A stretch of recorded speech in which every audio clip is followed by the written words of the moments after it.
Ganda lang. Set natin yung timing. Sige. Okay. Diba? Sendra pa konti. Dandahan lang. Diba?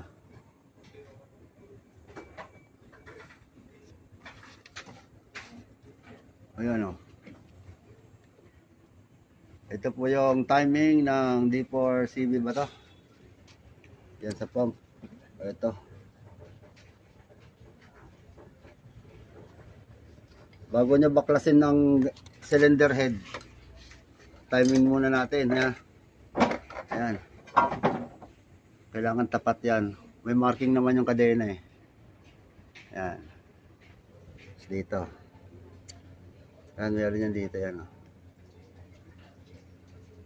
Ayan. Tapat yan dito. Medyo, ano rin ito. Ayan.